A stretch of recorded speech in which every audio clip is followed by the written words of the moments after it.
I really want to first thank the organizers for this opportunity to be able to say a few words to you as a group.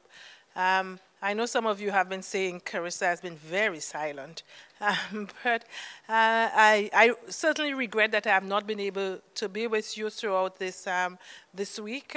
But I've listened to the summaries, and I have met with some of you. But I think this is really a tremendous opportunity that you have to come together to begin to look at your theme that speaks to longevity, it speaks to the continuing relevance, but it also speaks to innovation. I think this is an opportunity. As Diego Victoria was pointing out in the previous session, just previous to break, we are in a situation where there is the WHO reform that is in process, the strategic planning that is in process, the health agenda that is beginning to be developed. We have the post-2015 development agenda that is unfolding. So it is a very interesting time. And I think it is therefore an opportune time to begin to look at how do we stay relevant and how do we ensure that we innovate for maximum benefit. As I sat here and listened to you, it occurred to me, here are the managers, the supervisors, and the leaders of the Secretariat all gathered in one room. And I couldn't help but reflect as well that all of us are standing on the shoulders of those who went before us. And I think it is important that we remember this. It is important that we remember that this is a 110-year-old lady, so there are others that went before us, just as there'll be others that will come after us, but that we need forever to be grateful to those who went before and who themselves shaped the vision, the foundation that is this organization. And in that respect, I know Dr. Roses isn't here, but I certainly would like also to pay my own respects and appreciation for the work that Dr. Roses has done and the contributions that she has made to this organization. And so you will say, well, so what happens going forward? I want to sort of to feed on your theme of continuing relevance and innovation. I listened to you for the brief moments that I was with you, and I could hear the themes. We have to work with other sectors, the multi-sectoral approach. We have to engage in global diplomacy. We need to be better communicators. And obviously, that would need a certain level of retooling and rethinking. We have to be honest, so a certain level of honesty. We do not yet know how to work in a way that is maximally beneficial, how to work with the private sector or even with civil society. And both, increasingly, these are important groups. And so this retooling and rethinking needs to continue if we must remain relevant. And I hope that with you, we can do some of that rethinking, some of that innovation. I am really impressed by the developments that have occurred in PAHO, even in 4.5 years. You know, when you sit in an organization and you are there throughout, you sometimes lose sight of the fact that you are achieving and that you are developing.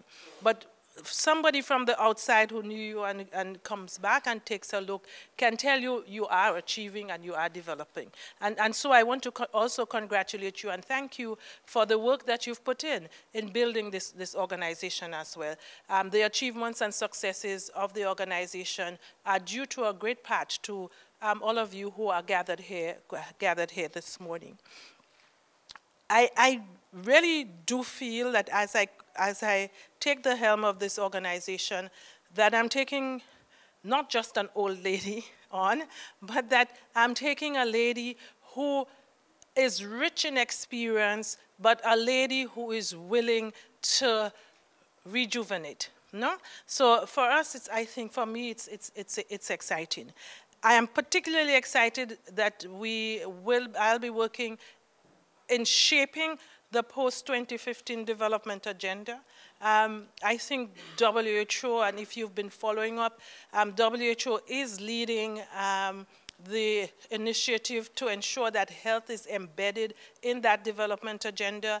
Certainly recognizing that health is both an input, it is development itself, and it is an outcome of development as well. So centralizing health. And for WHO, a lot of that is around universal health care, universal health coverage. And I couldn't help but listen to the person who was making the plea for NCDs. And obviously this is very important, but we must always resist the opportunity to say, let's have this theme, and let's have that theme, and let's have this theme.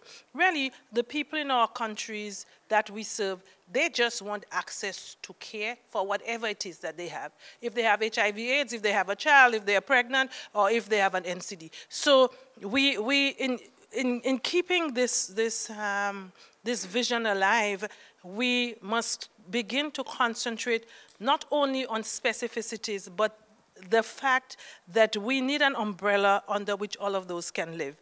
And I think the Universal Health Care, Universal Health Coverage constitutes that umbrella, which will allow us the opportunity to include some of those specific areas that we want to include. So for me, it's exciting. You know that I first my nomination first will be presented to the executive board in Geneva, and presumably they can say no. So we don't take that for granted. Presumably they will, I hope they say yes. So because then I would be PAHO director, but they would have to find somebody else for AMRO. So I think, but I hope that they will say yes, and I hope that I know sufficient people on the EB that they would be certainly positive as far as my nomination is concerned. So we will start. I will start on the 1st of February. Yes, I do have new ideas and new thinking. I'm not a bulldozer, so that's not my style. I like to work in a team, so I would be counting on each of you, and I would hopefully benefit from what your experience has been, and certainly your own knowledge of the organization and of the environment within which we must work, which is a changing environment. So I'm hoping that I can continue to work with you collaboratively in an inclusive manner, that we can continue to fly the flag of this organization high, and I think more importantly, that we can continue to deliver technical cooperation that ensures that every man, woman, and child has an opportunity to live a better life, not just a healthy life, but a productive life as well. I think that we too are the architects of development, and we need to ensure that our people in the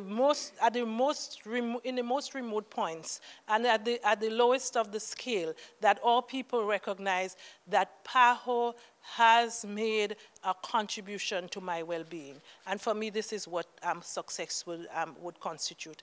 So I want to ask for your support. I want to ask for your continued high level of contribution, and I hope together that we can achieve. And I see Dr. Roses is back in the room. Dr. Roses, earlier I recognized the contribution that you've made to the organization. So thank you, and I look forward to meeting with you, speaking with you, and working with you. Thank you very much.